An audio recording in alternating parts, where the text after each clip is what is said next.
A gente conversa agora com o nosso convidado, aqui, Dr. Fabrício Pozzollo. O Ministério Público de Santa Catarina pediu ontem que o Poder Judiciário retire o sigilo do vídeo da audiência do caso Mariana Ferrer. Segundo o órgão, um trecho divulgado na véspera foi manipulado. A jovem acusa o empresário André de Camargo Aranha de tê-la estuprado em dezembro de 2018 durante uma festa no Beach Club de Florianópolis. Ele foi absolvido pela Justiça. O Ministério Público de Santa Catarina quer que os órgãos que controle tenham acesso à íntegra da audiência. Ontem, o Ministério Público afirmou que o promotor de justiça do caso interveio quando o advogado do réu teve atitudes desrespeitosas com a jovem. A gravação teria sido propositalmente excluída. As informações são do G1.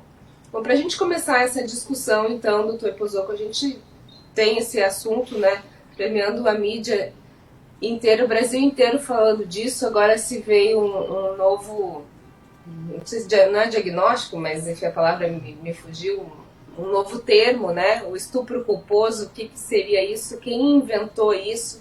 Saiu da boca de quem? Vamos falar um pouquinho sobre essa situação aí, um tanto constrangedora para o Brasil, tá mutado. Bom, vamos tentar explicar com calma um pouquinho sobre isso, até mesmo porque muitas pessoas acabam retransmitindo informações, porém sem avaliar aquilo que está sendo colocado. Então, o caso, primeira coisa importante, o caso da Mariana, a forma com que o caso foi julgado, a sentença do caso, para quem teve acesso e pôde dar uma olhada, ao que parece, a absolvição que foi dada foi por ausência de provas. Então, em outras palavras, Mariana disse que teria sido estuprada depois de ter sido, de estar aí numa condição de não poder se manifestar sobre as questões do ato sexual. Ou teria sido drogada, ou teria sido, enfim, teria colocado alguma coisa na bebida dela, alguma coisa nesse sentido. As provas do processo, para quem olhou a sentença, dão conta que 10 pessoas foram ouvidas, inclusive pessoas que estavam com Mariana nos locais, dizendo que Mariana desceu do camarote, mas em nenhum momento aparentava estar embriagada ou sem condições de manifestar a sua consciência regulamentar. Mariana teria saído dessa balada e ido a uma outra balada com as pessoas também nesse sentido, e também nesse outro local esteve bem, não aparentava que estava com essas dificuldades de conversa, enfim, que estava fora das suas faculdades normais. E aí, posteriormente, quando a Mariana vai para casa, é onde ela observou a questão do estupro e toda aquela situação.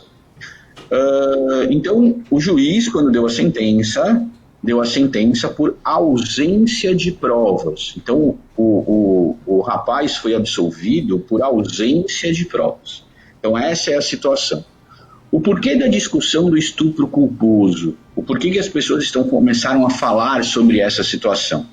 O Ministério Público, ninguém realmente colocou a frase estupro, isso é questão de estupro culposo e por conta disso absolvo o réu. Não. O que foi dito, na verdade, em linhas gerais, é o seguinte: não se pode existir um crime, não se pode punir um crime de estupro por culpa. Só pode se punir o crime de estupro por dolo. O que é a expressão dolo? Vontade livre e consciente de causar um mal injusto a alguém.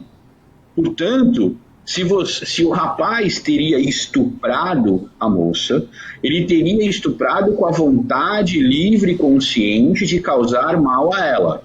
Todavia, como não se tem provas de que a moça não poderia consentir com o ato, ou seja, ela não poderia dizer eu quero ou eu não quero, e como a alegação é exatamente essa, de que ela foi estuprada porque ela não tinha condições de se manifestar dizendo se queria ou não, Por conta disso, não se pode punir ninguém pela culpa, nesse caso. O que seria a culpa? Inobservância dos requisitos específicos relacionados a ter feito aquilo sem a vontade, negligência, imperícia ou imprudência. Não poderia ser punido isso por título de culpa. E aí também jurisdição do réu. Daí surgiu a questão do estupro culposo e todo mundo começou a discutir a questão sobre isso. O que precisa ficar claro não é o mérito da questão, ou seja, não é o fato da absolvição, se Mariana foi ou não estuprada. Pelo processo, digo isso bem claro, pelo processo, ao que parece, a sentença foi bem aplicada. O que se discute muito, e talvez seja isso que explodiu nas redes sociais, é a forma como Mariana foi tratada na audiência. Isso, na verdade, se não houve a edição, como está dizendo o Ministério Público agora, né, e o próprio juiz da causa, se não houve a edição, ou seja, se aquela imagem foi colocada na sequência correta, se não teve cortes, a situação é totalmente absurda, né? O advogado, quando vai defender o seu cliente, ele não pode exceder, né, dos meios moderadamente necessários para fazer sua defesa. Ali, ao que parece, o advogado muito que jogou para a torcida, né? Em outras palavras, a defesa ali foi desqualificar a figura de Mariana. Na verdade, a defesa do advogado não foi relacionada especificamente à questão que envolvia o processo. Sim, não era defender o réu, mas era atacar Mariana. Quando, na verdade, ele vai lá e mostra as fotos da Mariana, fala que não queria ter uma filha como ela. Isso é um absurdo, né? Isso é um absurdo. E é isso que, infelizmente, acaba acontecendo em vários tribunais do país, né?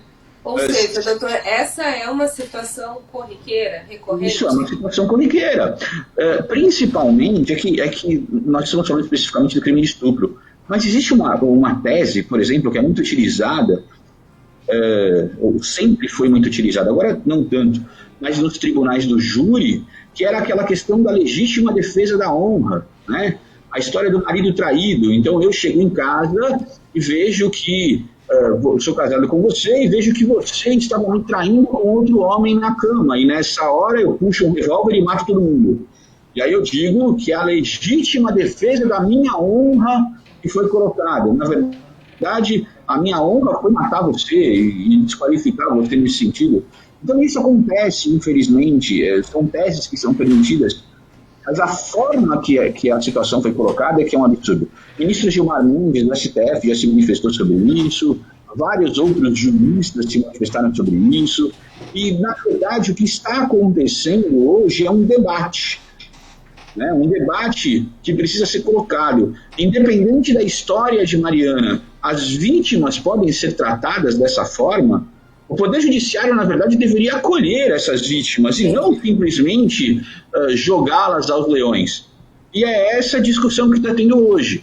O promotor de justiça e o juiz do caso dizem que houve edição das imagens, que não é aquilo realmente que foi colocado, mas você vê nas redes sociais o vídeo que foi colocado pelo Intercept, né? No site você vê Mariana pedindo, olha, eu gostaria que eu fosse tratada pelo menos com urbanidade, eu estou sendo extremamente humilhada, e é o fato. Eu não posso, para defender o direito de alguém, simplesmente humilhar a parte contrária fazendo isso. É lamentável a posição do advogado da parte contrária, e também, se não houve a edição das causas, né, que a gente não sabe isso ainda, mas também é lamentável a postura de um promotor de justiça e do juiz do caso, que deixaram simplesmente isso correr solto. Isso realmente é muito ruim para a imagem, não só do Poder Judiciário brasileiro, como da própria sociedade.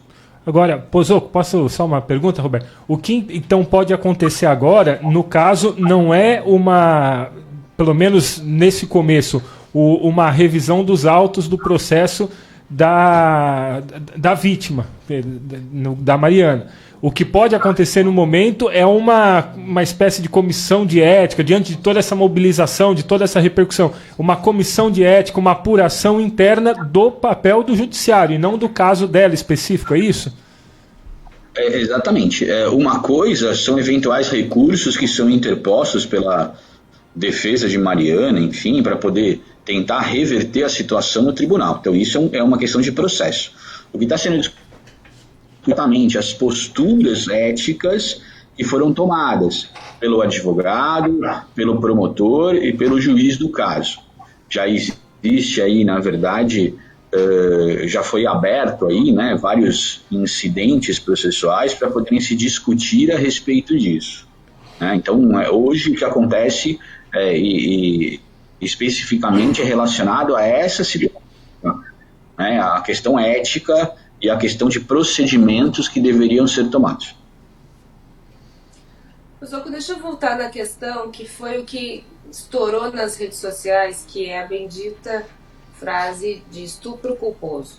Só para a gente trazer clareza aqui sobre o que realmente está acontecendo, o que é um problema de comunicação, né? Para a gente não sair também divulgando fake news, como a gente falou da última vez, né?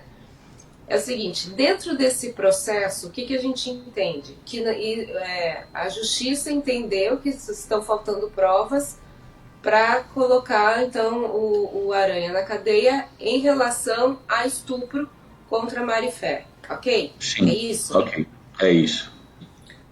Assim, não temos prova, de acordo com o processo, a questão é que não tem provas suficientes para comprovar que houve estupro de vulnerável. Exatamente. Que era essa a questão. Isso. E como não existe a punição desse crime tá me ouvindo? culpa... Tá conseguindo me ouvir ou não? Estamos ouvindo. A Roberta que está dando uma travadinha agora, mas o Pozoco pode falar. E como não existe no Código Penal a punição do crime de estupro, por culpa, como não existe isso, ele também não pode ser condenado por essa situação. Então, na verdade... Mas foi o infeliz que usou essa palavra. Foi tentar explicar, ao invés de dizer que isso é uma tese. Então, é que isso é uma tese jurídica, assim, para quem faz direito, talvez fique fácil entender isso, mas para o nosso ouvinte que não tem essa intimidade com a legislação e com os estudos de direito penal, talvez fique um pouquinho mais complicado. Num primeiro momento, qual é a tese? Primeira argumentação, não existem provas, ponto. Se não existe prova, eu não posso condená-lo por estupro. Ponto. Lembrando que estupro é a ideia daquele crime doloso, né? Eu faço com o intuito de estuprar você, eu tenho certeza que está acontecendo isso. O que o promotor tentou dizer, ou na verdade o que o juiz tentou dizer, o promotor, na hora de justificar, ele disse assim, ainda que a situação, lógico que não com essas palavras, mas só para a gente poder entender, ainda que a situação seja extremamente grave, essa situação de estupro seja extremamente grave, ainda que a palavra da Mariana seja extremamente importante para se entender isso, o fato é que a palavra da Mariana não foi corroborada pelos outros elementos de prova do processo. Então a gente não tem prova para isso. E aí vem a história da culpa. E esse crime, ele não pode ser punido por culpa. Ele só pode ser punido por dolo, razão pela qual aí absolveu e tal, aquela história toda. Certo? Então, na verdade, o que houve foi uma argumentação no sentido de justificar o porquê que a palavra de Mariana não estava sendo levada em consideração nesse caso. Na verdade, a ideia é exatamente essa. Diz o seguinte, olha, a palavra da vítima é muito importante nos casos de violência sexual. Ela é muito importante. Porque muitas vezes ela conta como aconteceu e é a única pessoa, não tem testemunha disso, né? Extremamente complicado. Só que essa palavra da Mariana que foi colocada não encontrou respaldo na prova dos autos e, portanto, na verdade, não haveria possibilidade de se punir por dolo. Como o crime também não pode se punir por culpa, logo existe aí objetivamente a absolvição.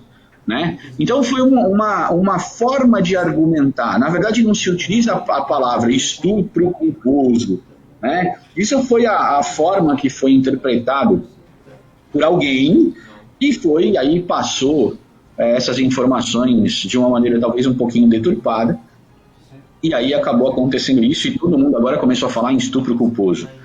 Que fique claro, não estou aqui defendendo a sentença, defendendo o réu, dizendo que Mariana não foi estuprada, não é nada disso. A gente está querendo dissociar as informações. Num primeiro momento, o que acabou acontecendo no processo é que foi dito que não existiam provas.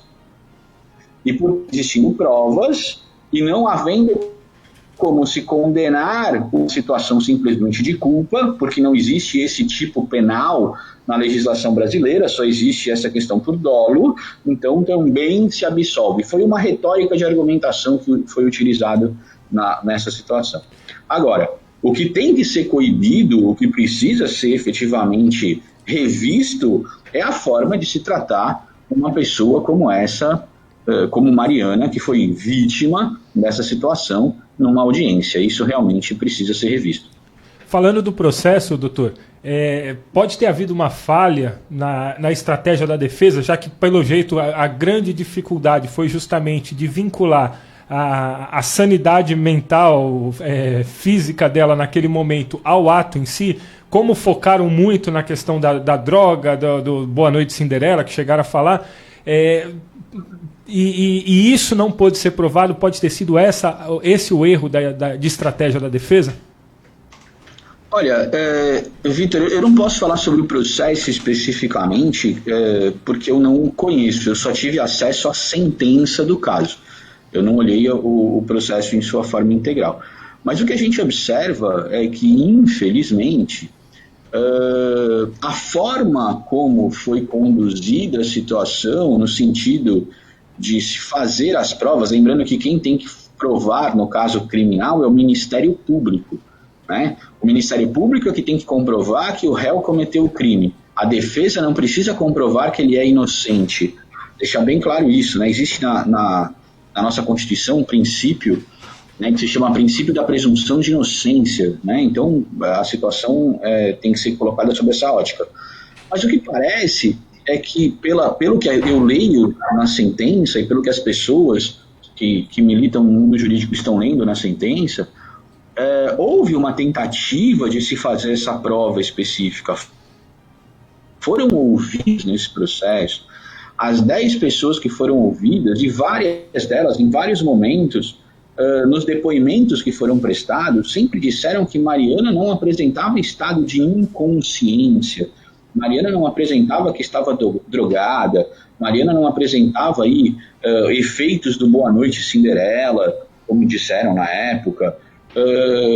Mariana sempre esteve tranquilamente ali naquela situação, tanto que essa informação do processo diz que Mariana saiu de uma balada e foi para outra, né? Uma que ela estava trabalhando e tal, e foi para outra com várias outras pessoas, continuou a noite, né, fazendo lá os passeios, que ela estava lá com a turma e tal, e que em nenhum momento ela apresentou nenhum sinal dessa situação, né, de droga, ou de confusão mental, ou de que estaria aí drogada ou embriagada, expressar, né, a sua vontade livre e consciente sobre as coisas.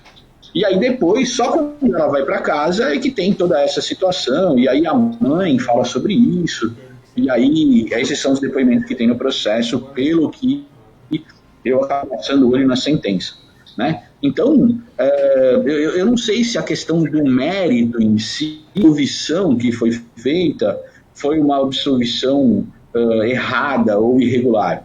Tecnicamente, olhando para o caso, com as provas que existem no processo, é lógico que toda vez que a gente fala em estupro, isso revolta as pessoas, isso deixa as pessoas extremamente emocionadas e comovidas, como qualquer situação específica nesse caso deve ser, mas ao que parece, no caso, a situação foi feita as provas foram colocadas e realmente entre você condenar uma pessoa sem ter certeza ou absolvê-la por falta de provas, parece claro que o juiz tomou a medida correta.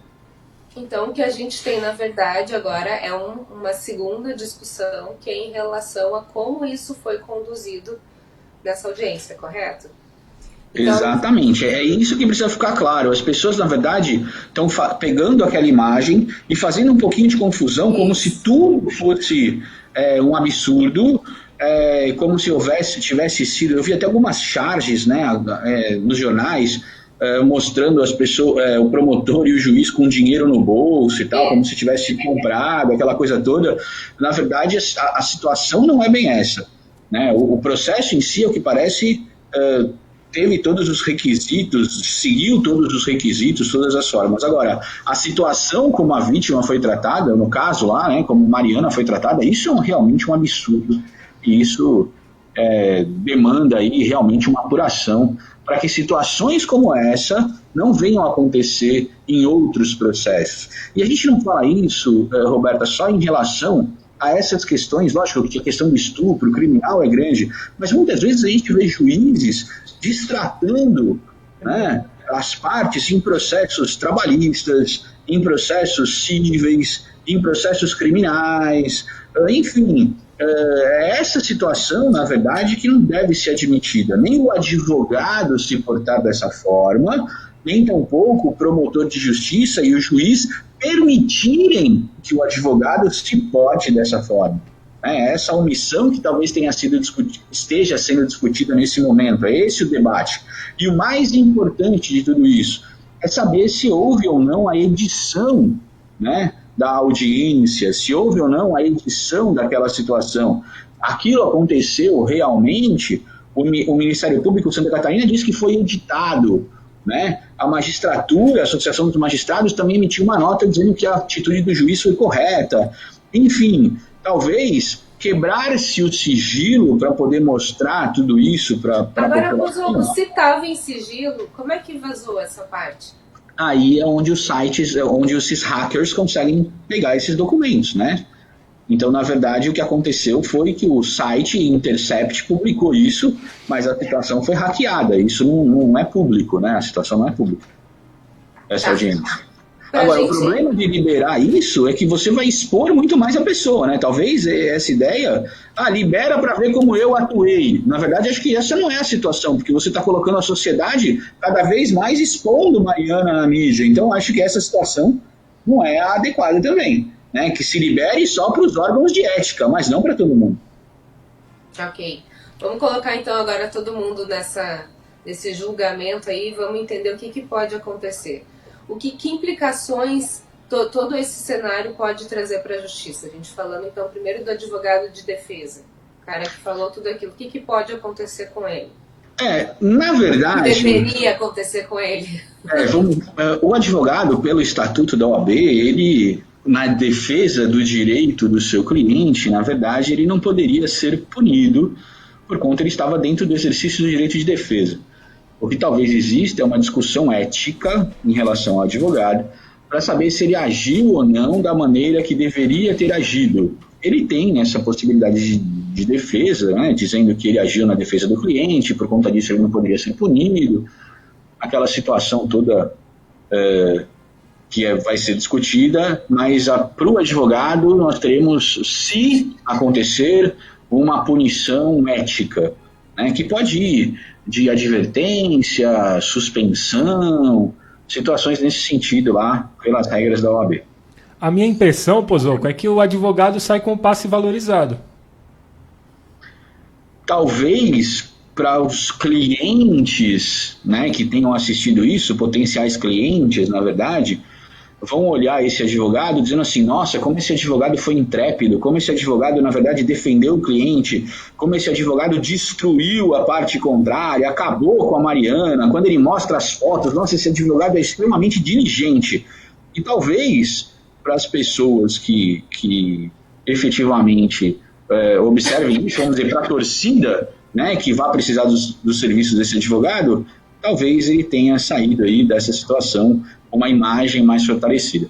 Porém, para as pessoas da classe que veem esse comportamento dessa forma, talvez tenha acontecido um excesso que merece ser avaliado dentro das condições específicas.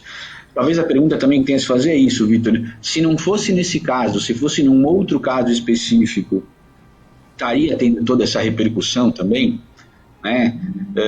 Enfim, eu acho que a atitude do advogado merece ser revista, merece ser analisada, para que essa situação não se pareça como algo comum, para que essa situação não se transforme numa consequência objetiva. Lembrando que pior que a atitude do advogado, talvez seja a atitude do promotor de justiça e do juiz de direito, que deixaram isso acontecer sem que tivesse dado uma repreensão ao advogado naquele momento, não impedindo o advogado de trabalhar, mas dizendo ao advogado dos excessos que ele estaria cometendo. E aí, nesse sentido, que atacar a vítima dessa forma não fazia parte do procedimento de defesa num caso como esse, na forma que foi colocado. Opinião de dizer, eu não quero ter uma filha desse jeito e tal, isso não é jurídico, né? Isso é absurdo, vamos dizer assim. Agressões gratuitas. Você faça isso no seu Instagram, enfim, é extremamente pessoal, né? Fotos em posições ginecológicas, você não, isso talvez não tinha nada a ver com o processo, né, essa situação. Então você ataca o caráter da pessoa, então essa talvez não tenha sido a atitude adequada e é isso que merece ser revisto pela ordem do processo administrativo que deve ser aí aberto pela pressão que está acontecendo. A gente sabe, Pozoco, que é difícil, né, denunciar casos assim. Muitas mulheres se calam por medo, enfim. E esse tipo de atitude, de ação, parece que reforça esse comportamento, né? Traz mais insegurança para essa mulher que pegou força de todos os lados para fazer uma denúncia e é exposta dessa forma. Você falou logo no início do programa que isso é algo comum de acontecer, né? Essa desqualificação da vítima em vários tipos de processo. Tem como a gente pensar numa mentalidade diferente, como mudar essa situação? Porque a ideia que a gente tem, de acordo com isso, é que a violência só vai se perpetuar, né? Principalmente quando a gente fala em questões de crimes sexuais, vamos colocar assim, e eu acho muito importante deixar claro essa ideia que tem sido colocada sobre os problemas da violência contra a mulher, nesse caso, né? A gente não fala só a questão do crime sexual, mas a gente fala também as questões da Maria da Penha com violência, né, que acabam acontecendo. As mulheres têm muito medo de denunciar porque acreditam que lá na frente nada vai acontecer, ou pior, elas vão ser julgadas pela sociedade, não aquele que cometeu o crime, né? Então, não é o estuprador que vai ser julgado, e sim a conduta da mulher, se ela queria, se ela não queria, se ela... Que é o que aparentemente aconteceu aí, né? Sim. Aí você começa a ver, mas você sai com uma roupa dessa, tá querendo o quê? Isso é absurdo, isso é absurdo, né? Esses conceitos machistas e tacanhos, né, de colocar a mulher num segundo plano, isso não pode ser admitido, realmente. Isso precisa ser modificado, até mesmo dentro da sociedade, esses conceitos absurdos. A frase não é não é simples de ser entendida, né? Não tem aquela, ela disse não, mas na verdade ela queria dizer sim. Isso não existe, né? Isso é mais um conceito machista absurdo. Então, por conta desse fato, é importante, principalmente, essas políticas sociais que têm sido feitas, né, no sentido de fomentar as denúncias. A mulher não pode ter medo de denunciar. A mulher realmente precisa fazer essas denúncias. Ela precisa seguir esse caminho específico. Mas, Fabrício, como é que vai fazer isso se no final das contas ela acaba sendo crucificada pela atitude? Talvez essa ideia de procurar a ajuda específica, procurar um Ministério Público, procurar um advogado da sua confiança, procurar ir até a delegacia da mulher para poder fazer essas denúncias e conseguir ter um acompanhamento necessário para que essas situações não voltem a acontecer. De uma forma geral, como é que você avalia esses casos de violência no país nos últimos anos? A gente pode dizer que a gente teve um aumento no número de casos? Até um aumento de denúncias também, não? Então, as estatísticas demonstram, quando a gente olha os jornais, né, faz algumas análises sobre isso, as estatísticas demonstram, principalmente agora no momento de pandemia, que a violência contra a mulher aumentou sensivelmente, né? Não somente os casos de divórcio no âmbito civil, mas as questões de violência doméstica, não só no âmbito da agressão física, como agressão moral, ameaças e até mesmo as agressões sexuais. Infelizmente, né, o que precisa ser mudado é essa situação de que você é culpada por ser mulher, né? Isso, na verdade, tem que acabar, isso tem que ser modificado, é algo que precisa ser feito efetivamente. Os números de denúncias têm aumentado, mas não na mesma proporção do número de casos de violência que tem acontecido contra a mulher. Explico. Apesar da gente perceber estatisticamente que existem mais denúncias, isso necessariamente não significa dizer que não existam denúncias que não foram feitas. Na verdade, a gente percebe que existe muito mais gente com medo de denunciar do que efetivamente pessoas que façam essa denúncia, que façam essa comunicação de crime em relação a essa questão da violência contra a mulher. E o que a gente viu hoje, né, o que a gente está vendo nessa semana aí é uma grande mordaça nessas mulheres, né? Que você tendo esse exemplo, né, exposto para o mundo inteiro do que aconteceu, você vai fazer essa mulher pensar 50 vezes antes de fazer essa denúncia. Sim, exatamente. Ela tem medo, ela está insegura, ela não vai ter apoio. É isso que precisa efetivamente ser modificado. Daí a necessidade desses programas específicos que existem permitindo essas denúncias. Talvez não funcionem ainda de maneira 100% regular, mas acabam funcionando, né? O governo do estado de São Paulo teve algumas ideias interessantes, né? O aplicativo da violência da mulher, as campanhas que têm sido feitas na televisão, mas ainda é importante que a mulher tome a iniciativa disso e o aparato, né, do Estado, o aparato do judiciário possa proteger essa mulher quando ela faz essa denúncia, né, evitando que a mesma seja exposta ou jogada aos leões, essa situação. Então, no caso específico... Para a gente fechar esse assunto, não sei se o Vitor tem mais alguma pergunta. Tem, Vitor? Eu tenho. Está falhando. Tá. Então, no caso específico aí da Mari Ferrer, de repente não é o caso... Claro, a gente não tem como avaliar e nem sugerir a condição psicológica, emocional dela, mas de repente o ideal não seria ela se tornar uma bandeira de alguém que de repente vai contra esse sistema opressivo de julgamento e tal, e ela se tornar então de repente uma bandeira falando assim, ó, depois do julgamento ela entrou com uma ação, ela fez isso, tudo bem, a gente não tem como avaliar como é que ela tá para fazer isso tudo, para dar todos esses passos, mas não seria esse o caso para daí sim vir uma resposta à altura e a gente ter um recomeço nesse tipo de julgamento?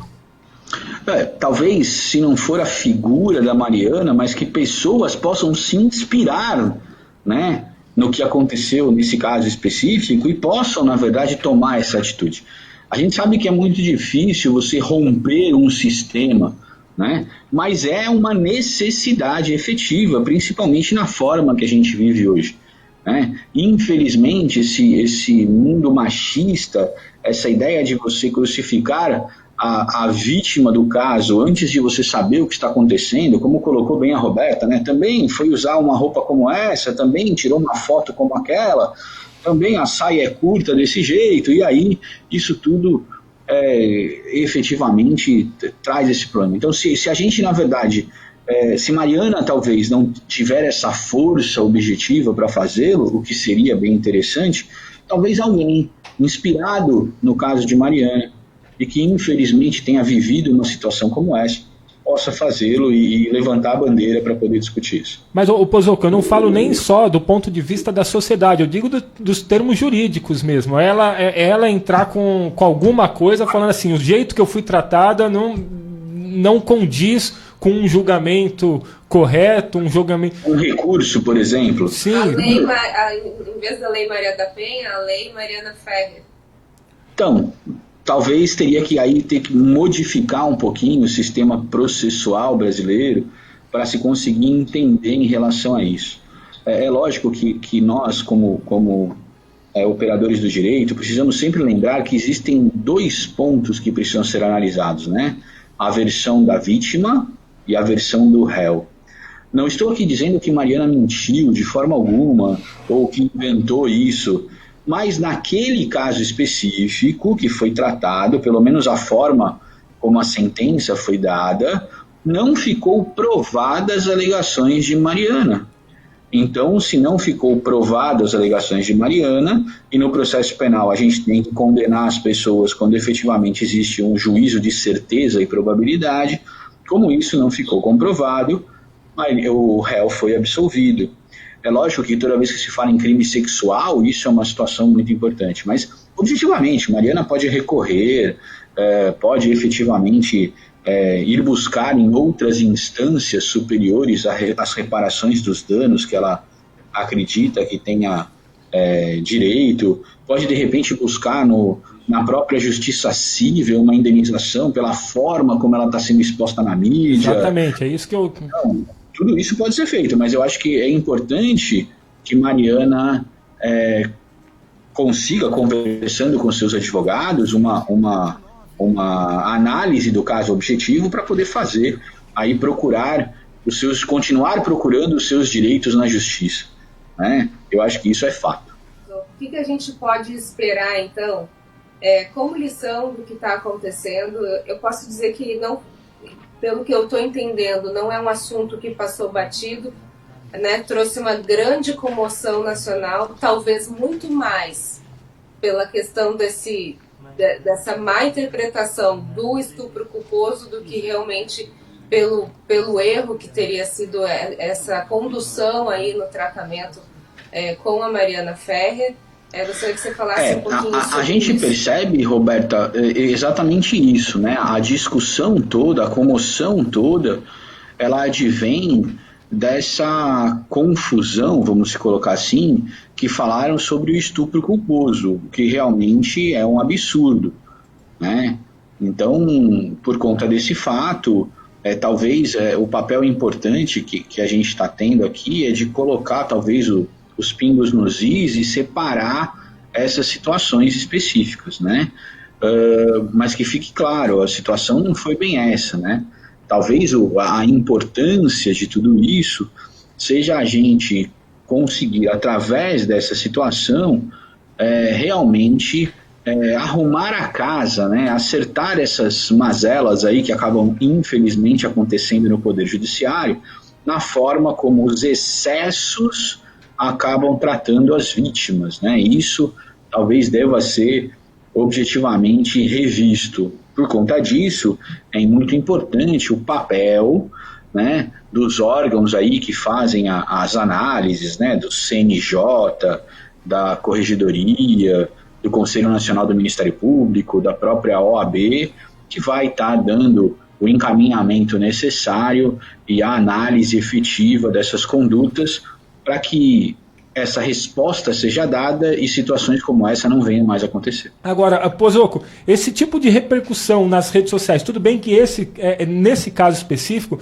a repercussão veio depois de todo o processo de julgamento e tal, mas julgamentos que ganham uma proporção como essa, julgamentos que ainda não têm a sua sentença, o seu veredito, não foi batido o martelo, e que ganham proporções gigantescas hoje com o advento das redes sociais, podem ter algum tipo de interferência? Essa parte da opinião pública pode gerar um direcionamento nos resultados aí do julgamento? Isso às vezes acontece bastante, né? A mídia tem uma força muito grande. A gente tem que lembrar, até com uma figuração de linguagem, né, que a estátua da justiça ela é cega. Na verdade, a gente tem lá aquela estátua daquela moça vendada, aquela coisa toda. Mas ela enxerga com os olhos humanos, não tem jeito, né? Então, quando a gente fala dessa exposição à mídia, efetivamente, na cabeça daquele juiz que está lá para julgar, essas questões também são levadas. O juiz é humano como todo mundo, o juiz se revolta quando ele vê algumas situações, o juiz ele não é aquele ser, apesar da justiça e da lei dizer que ele precisa ser imparcial, não há como o juiz não se contaminar com algumas informações que chegam até ele, né? Então é muito importante e isso acaba acontecendo.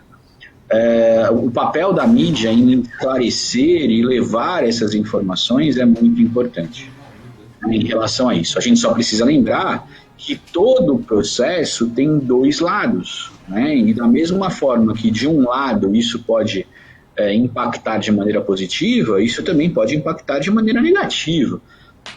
Não é o caso de Mariana, mas a gente lembra, por exemplo, e fazendo aí um retrospecto na história, a gente lembra de casos, por exemplo, como o da Escola Base em São Paulo, em que a mídia praticamente crucificou os donos da escola, né, acabou com eles, as pessoas foram apedrejadas, inclusive a escola foi apedrejada, né, e depois se provou que não tinha nada a ver, que a situação não era bem essa, né, que houve aí um problema sério de provas. A gente vê também, e lembra do caso do Bar Bodega em São Paulo, em que também a mídia, infelizmente, acabou condenando uma pessoa em especial, quando na verdade ela não tinha nada a ver com a história e ela posteriormente foi absolvida de tudo isso. Então, o papel da mídia sempre é muito importante e influencia as pessoas, mas talvez aqueles que vão julgar precisam ter a isenção necessária de não se deixar contaminar por uma situação como essa. Então, assim, só deixando claro, a estátua da justiça é cega, mas na época que ela foi criada, essa imagem, ela não tinha celular, né? Hoje, então, traz uma... Exatamente. Ela não tinha celular, ela não tinha rede social, ela não tinha WhatsApp, ela não tinha nada disso. Então, hoje, é aquilo que a gente estava conversando, né? Uma notícia disseminada de uma maneira tendenciosa tende a levar aí uma situação bem grande. É só ver a questão das pessoas discutindo o estupro culposo, quando na verdade a situação não é bem essa, mas a frase estupro culposo acabou ganhando aí uma força muito grande, né? Inclusive o próprio Intercept depois entrou com um esclarecimento breve no meio do texto lá para esclarecer que nunca utilizou esse termo dessa forma, que esse termo na verdade dessa forma não consta nos processos, que foi uma tentativa de traduzir para os leitores e tal, só que aí o estrago já estava feito, né? A repercussão já foi... Aí você imagina que um promotor de justiça, que tem toda lá uma carreira trabalhando na cidade, esse cara foi crucificado em relação a isso, né? Então, uma coisa é uma coisa, outra coisa é outra coisa, né? O termo absurdo, estupro culposo, isso talvez seja fora de contexto. O que tem que ser analisado é a conduta, tanto do promotor, quanto do juiz de direito e do próprio advogado, que acabou aí permitindo, né, esses excessos acontecerem e acabaram humilhando a vítima Mariana, que não merecia esse tratamento de nenhuma forma. Só para a gente entender alguns termos técnicos, que são termos muito, muito usados, e fazer essa diferenciação do que seria, então, o que é caracterizado, quando é caracterizado um estupro, o que é a característica de um abuso sexual, de um abuso verbal. Bom, para a gente poder falar sobre isso, Roberto, assim, de uma maneira simples, para a gente poder que as pessoas entendam, né? A gente pode começar a falar o seguinte: o que é estupro? Vamos deixar claro isso, né? Constranger, essas frases, né? Essas definições são tiradas do próprio Código Penal, né? O que eu vou tentar aqui de uma certa forma é traduzir de uma maneira mais simples para que todos possam entender. Mas estupro basicamente é constranger alguém mediante violência ou grave ameaça a ter relação sexual ou a praticar algum outro ato libidinoso, né? Hoje até muitas pessoas, existem aí vários casos em que começou a ser condenado até por estupro virtual, né? Então repara que a questão do estupro acabou ganhando contornos muito maiores, né? Então, só para poder entender, é o constrangimento de alguém, mediante violência ou grave ameaça, a ter uma relação sexual ou praticar outro ato libidinoso. A gente tem também a questão que é muito importante, tal do assédio sexual, né? Que as pessoas falam muito isso, né? O assédio já é constranger ou ameaçar alguém para obter favores sexuais. A gente tem também a ideia do assédio verbal, né, que é aquela de importunar alguém em local público de modo ofensivo, com palavras desagradáveis, ameaças, cantadas impertinentes, né, essa situação toda. A gente tem também a questão do ato obsceno, né, que é aquela ação de cunho sexual, de exibicionismo, né, quando alguém exibe, por exemplo, os seus órgãos genitais em local público, né? Então a gente tem todas esses fatos que podem ser aí efetivamente denunciados e várias outras deflexões, né? Várias outras condutas que também se enquadram nisso.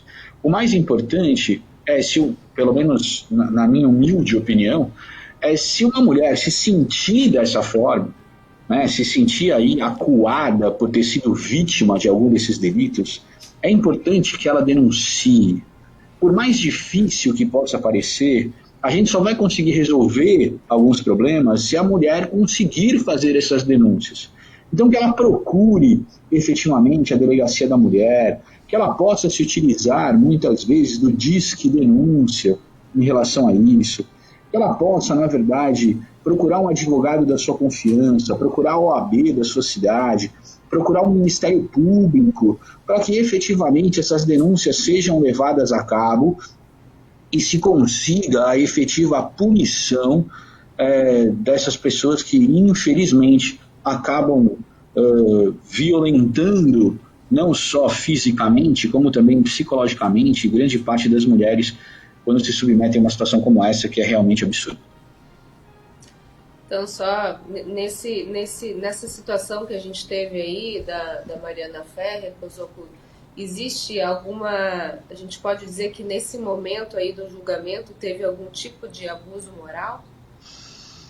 A forma como houve o ataque, né, de Mariana pela figura do advogado e o Estado sendo omisso na atitude de defender Mariana nesse sentido, salvo o melhor juízo, né, lembrando que a gente está falando com o que a gente viu, eu não olhei os autos tudo, não sei se aquela imagem foi editada ou não, mas se a gente observar isso, Mariana foi exposta tanto em audiência quanto para o Brasil inteiro, uma situação extremamente constrangedora, né?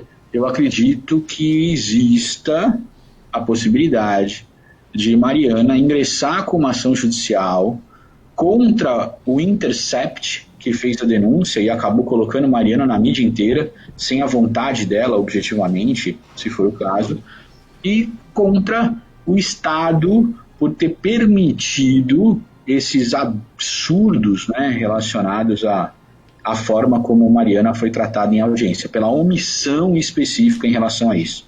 É lógico que isso é uma análise muito embrionária, né, uma análise que efetivamente precisaria ter acesso às provas, precisaria saber de todo o caso nesse sentido, mas eu acredito que Mariana, conversando lá com os advogados dela especificamente, possa mover uma ação civil de reparação de danos morais em relação ao que aconteceu, principalmente pela exposição que foi feita de maneira indevida, né? Essa situação acaba sendo importante. Agora, se foi comprovado que esse vídeo foi editado, existe alguma penalidade? O que pode acontecer a partir daí? Você expôs a justiça brasileira, né, ao ridículo. Então, se esse vídeo realmente foi editado, talvez nós tenhamos aí um outro problema grave, né? O Intercept vai ter que responder por essa situação, né? Ele acabou veiculando essa informação na internet, nessa maneira aí editada, vamos colocar assim, demonstrando que isso não é verdade, e aí as pessoas que foram envolvidas e foram massacradas, né, ou estão sendo ainda massacradas pela opinião pública e pelos todos os órgãos da mídia, vão poder mover uma ação contra quem divulgou indevidamente o vídeo dessa forma. Ok, mais alguma coisa, Vitor? Não, é só tocar num ponto rapidamente que a gente não tocou, que é uma tendência agora da politização do caso. Não sei se vocês têm visto isso. De começo gerou um consenso aí da reação, principalmente pelo termo utilizado, mas agora a gente já começa a ver os lados políticos se encaminhando, e a gente vai ver então uma batalha política nas redes sociais em cima do caso, ou seja, mais um desdobramento dentro de algo que nem deveria ter chegado nesse ponto, mas enfim, é uma tendência. Não sei se o Pozzocco concorda aí. Sim, a gente já tem percebido, assim, simplesmente só por observar as redes sociais e ler as notícias, a gente já tem percebido manifestações nesse sentido de todas as formas. A politização do assunto realmente tem ganhado corpo, Vitor. E é uma pena, né? Porque a ideia não seria ganhar corpo num braço de ferro de saber quem está certo ou quem está errado, mas sim uma união para que essas situações não aconteçam mais, né? Talvez essa fosse a ótica que deveria acontecer. É isso. Tá aí então o nosso bate-papo de hoje, discutindo um assunto importantíssimo que ainda vai dar muito pano para manga, né, Pozzocco? Ainda vai sim.